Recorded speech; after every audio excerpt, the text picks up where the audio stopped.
Assalamualaikum warahmatullahi wabarakatuh, teman-teman semua.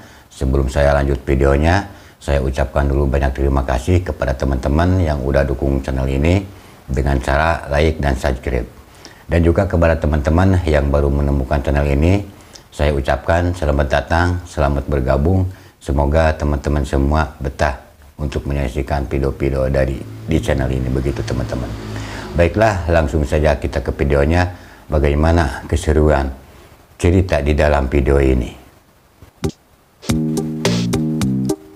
Sahabat-sahabat semua, perkembangan dan kemajuan sepak bola Indonesia melesat dengan pesat dalam waktu singkat. Tentu saja hal ini sangat menghebohkan media-media asing di berbagai negara. Dan tak bisa dipungkiri, kalau kemajuan sepak bola Indonesia telah menghebohkan negara-negara di ASEAN.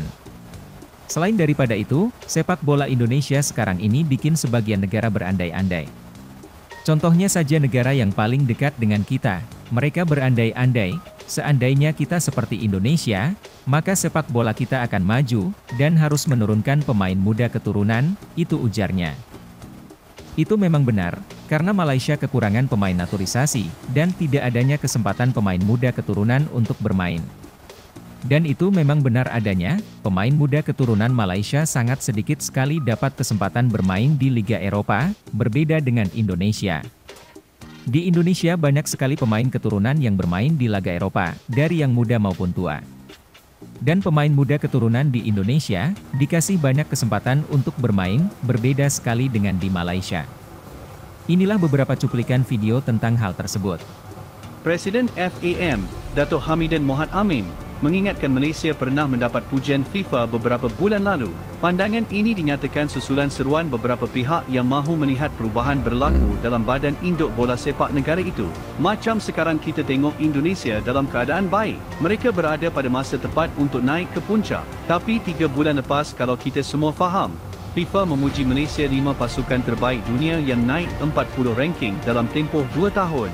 Tapi kita ini kadang-kadang mudah lupalah. Jadi, kita ini nak menang dan masuk Piala Dunia. Tapi siapapun yang memegang peranan itu semua kena ada panduan dan mesti ada perancangan, kata Hamidin. Kita bandingkan sekarang antara pasukan Indonesia dan pasukan negara kita, ya. Kalau kita nampak pemain warisan mereka bermain di luar. Mereka bermain dengan pasukan-pasukan kelab yang lebih baik di negara mereka, di mana bermain di kelab maupun Division 2 di negara Eropah. Itu merupakan satu liga yang cukup kompetitif dan mereka bermain dengan pemain-pemain yang berkualiti. Sebaliknya di negara kita, kita hanya mendapati pemain warisan yang bermain di negara kita. Jadi adakah itu membantu? Bagi saya, kita harus fikirkan. Untuk mengambil pemain warisan tidak salah, ya, tetapi kita ingin pemain-pemain warisan ini berkelacana di negara luar, bermain dengan kelab-kelab yang bermutu dalam liga-liga yang cukup kompetitif. Sekarang ni Indonesia sajalah wakil ASEAN dan kita patut berbangga, ya, Indonesia membawa nama ASEAN untuk round yang ketiga ni.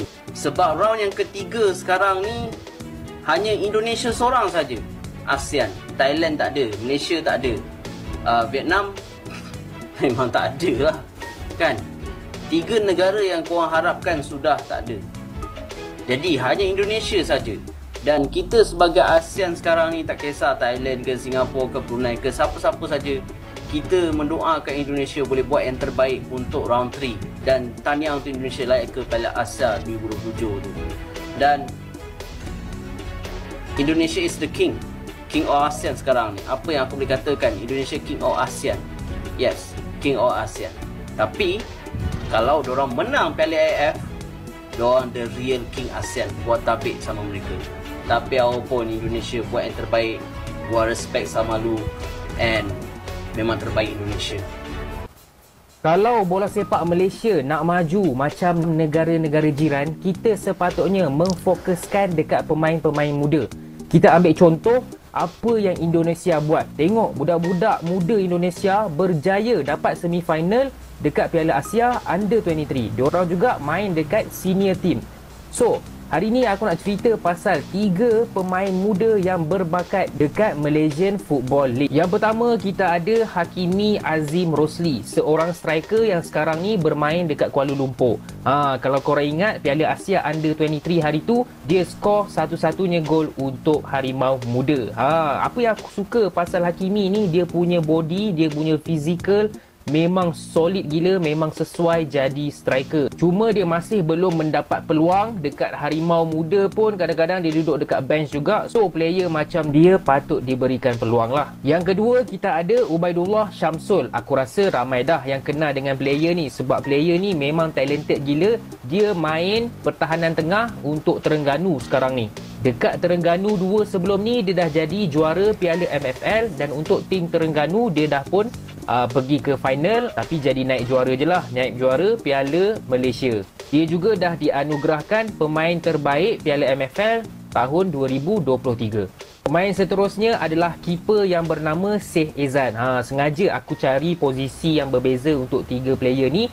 Yang last ni kita ada keeper lah. So dia dah pernah bermain untuk Selangor dan dia dah pun dilonkan ke Negeri Sembilan dan juga Penang. Sama juga macam player-player muda lain, dia ni memang ada talent tapi tak dapat peluang sangat. So itu saja pasal 3 player muda cemerlang dekat MFL. Sengaja aku tak mention nama-nama macam Arif Haiman sebab yelah dah superstar dah pun kan.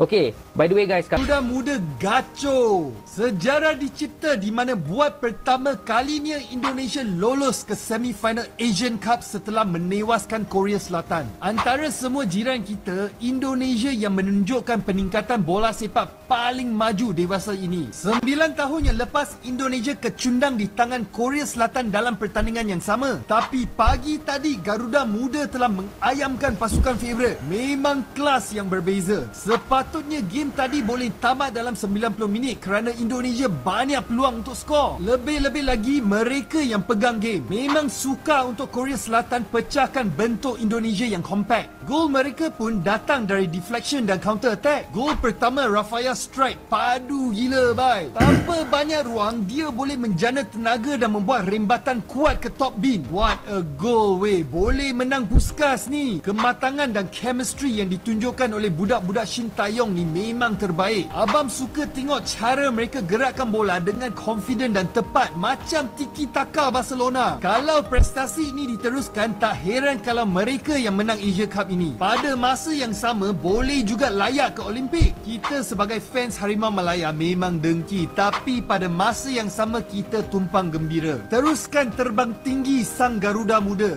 Dulu AJ Indonesia buat perlawanan persahabatan dengan Argentina. Kononnya buang masa, rugikan poin ranking FIFA. Nah sekarang, ternyata perlawanan tersebut bernilai tinggi untuk prestasi Indonesia pada hari ini. Saya yakin semua orang perasannya bola sepak Indonesia sangat menggila. Setiap pertandingan, mereka akan cipta kejutan dan pencapaian mereka juga luar biasa. Saya tak tahu nak kata apa dah. Dan tak perlu nak ulas apa dah sebab semua itu terlalu gempak, terlalu hebat. Apa pun saya berharap agar Indonesia dapat masuk ke Piala Dunia buat kali keduanya dalam sejarah. Siapa dari Indonesia di sini? Apa pandangan anda? Tuliskan dalam ruangan komen. Jangan lupa repost dan follow sekali. Saya takkan nak tahap tim ketiga.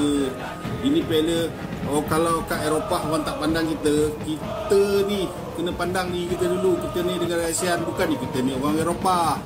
Bangga sangat dengan Eropah apa. Sekarang ni negara ASEAN ni.